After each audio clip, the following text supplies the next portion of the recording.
मैं आपका दोस्त पीयूष सिन्हा आपका बहुत-बहुत स्वागत है एक बार फिर से हमारे इस चैनल पर।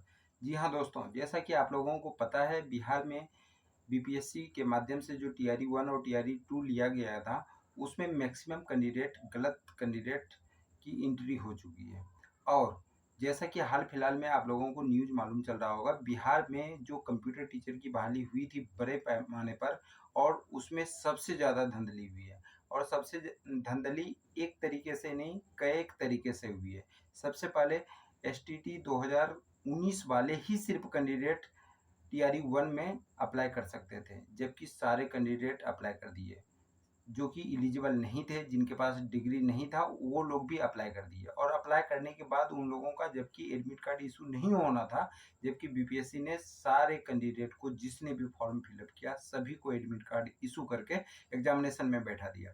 और जैसे ही ये लोग एग्जामिनेशन में बैठे और सेटिंग साटिंग करके सब रिजल्ट पा करके और डायरेक्ट मेरिट लिस्ट घोषित कर दिया गया बीपीएससी के माध्यम से। जबकि किसी भी एग्जामिनेशन में सबसे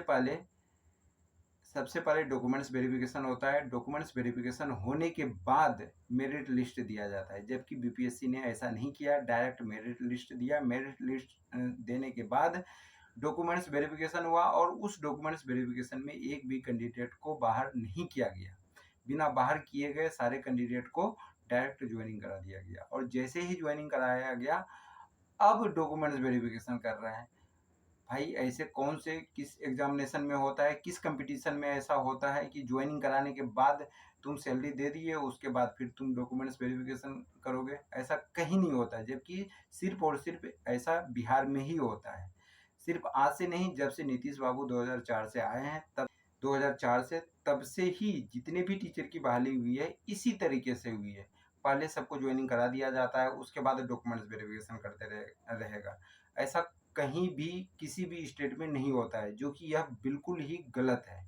और जो कैंडिडेट 2019 में एसटीटी दिए ही नहीं है, वह कैंडिडेट टीआरई 1 में कैसे बैठ गए? यदि बैठ गए तो बीपीएससी क्या कर रहा था? एडमिट कार्ड भी इशू कर दिया गया। एडमिट कार्ड इशू करने के बाद एग्जामिनेशन में भी तुम बैठा दिया और बिना सही से चेक किए सबको रिजल्ट दे करके सब एसटीटी 2023 वाले का रिजल्ट दे दिया।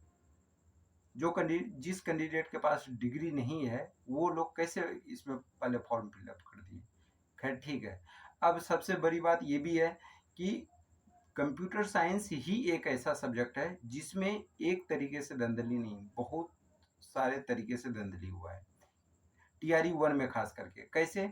टीआरई 1 में वही कैंडिडेट एलिजिबल थे जो कि एसटीटी 2019 क्वालिफाइड थे और 2000 एसटीटी 19 क्वालिफाइड होने के लिए एसटीटी 2019 जब हुई थी उसके पहले का सारा डिग्री क्वालिफाइड होना चाहिए, सारा डिग्री एलिजिबल होना चाहिए।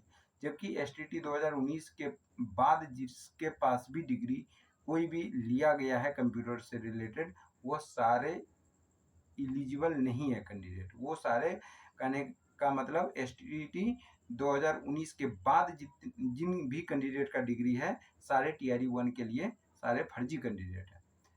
और खास करके टीआरई 1 में हद से ज़्यादा कैंडिडेट फर्जी हैं। देखा जाए तो कम से कम 50% से ज़्यादा 60% कैंडिडेट फर्जी ही हैं और इन सबको चुन चुन के बाहर करना शिक्षा विभाग का बहुत बड़ा सरदर्द होगा, जो कि कर पाना इन लोगों के लिए काफ़ी मुश्किल है।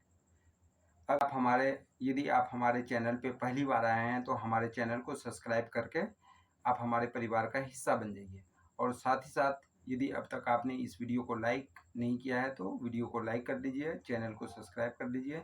मिलता हूँ फिर नेक्स्ट वीडियो में, तब तक के लिए थैंक यू सो मच। जय हिंद दोस्तों।